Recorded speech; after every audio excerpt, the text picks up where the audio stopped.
This week's big assignment is the Word Basics assignment. You're going to be working on writing or actually paraphrasing material from an article using APA citations. It's helpful to learn how to translate text into your own words, as you'll often do this for your research papers, especially in ENC 1101 and ENC 1102. So this is a great skill to put in your toolbox as you are working through your college courses, as many times you will be asked to reference scholarly material. You're going to be choosing one of the articles provided under week 4. And these are articles on procrastination. You're going to create an APA formatted title page. This is going to be a 1 to 3 page document. Page 1 is going to be your title page. You do not need to include author notes as often is used with APA, so no need to have author notes. You're going to use 250 words on page 2 to summarize that article that you choose. Make sure you have header information on this page, and then you do not need to include an abstract as well for this assignment. You want to avoid plagiarism when you're writing, so you need to show that you have the ability to paraphrase. You also need to include one in-text citation, a minimum of one. You can utilize more than one, but one in-text citation for a direct quote or paraphrasing within the body or the summary using APA formatting. In-text citations support your point, so you're providing some personal application and you're connecting your personal application to the source with that in-text citation. Please utilize professional language and college level writing. We're going to talk about that here in just a moment, but no slang or text speech.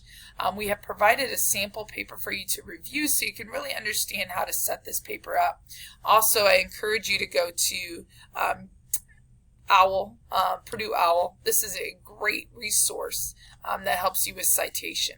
Make sure your paper has 12-point font Times New Roman, 1-inch margins on all sides.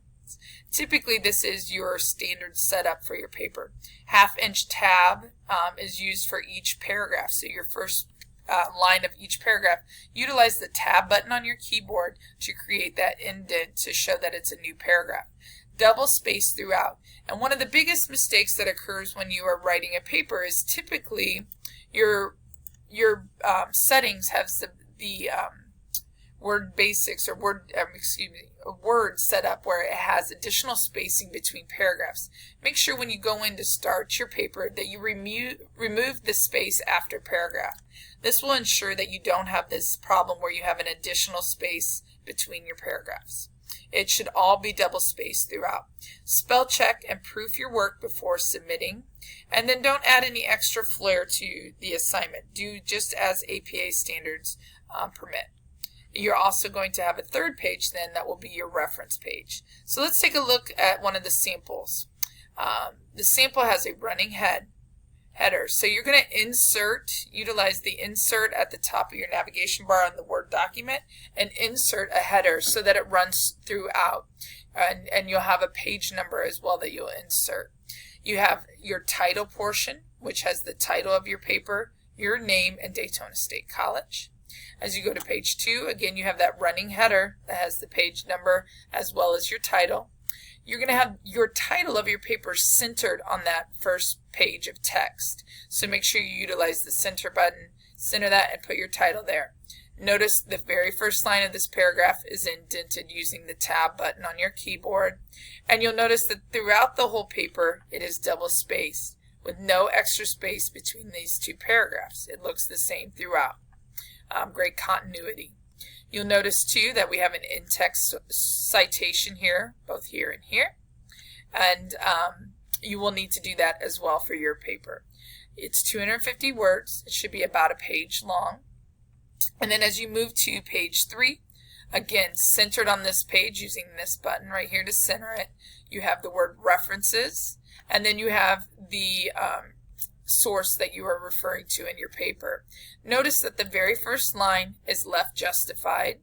Okay, so it's all the way to the left side of the paper with that 1-inch margin. It's the author, the year it was written, the title, and additional information about the citation. if it was gained off, this one was retrieved from an online source. So here's the online website that it was retrieved from. Notice that every subsequent line after the first line is tabbed over. So you utilize the tab button for each subsequent line. So essentially 250 words. You're going to demonstrate strong skills in citing sources here. If we look at our course shell, you'll find this again under content, week 4. Here are the 2 articles that you have to choose from: Do It Now, Overcoming Procrastination, and then Procrastination Makeover. Here's the sample article that I just showed you in the video, as well as the Word Basics instructions, and the grading expectations for these assignments. Hopefully this is extremely helpful for you. Keep in mind you also have Journal 2 due, as well as a pre-test worksheet that can be filled in directly also. When you have completed your Word Basics assignment, you'll go up to Assignments, go to your Dropbox for Word Basics, click on Word Basics, and then you will submit and upload as we do with all assignments. So you'll upload your file or add a file and then click Submit. Hopefully this was helpful as far as the Word Basics assignments go. Wish you luck this week as you complete these assignments. Are due on Sunday. Best of luck. Email me or call me with any questions you may have.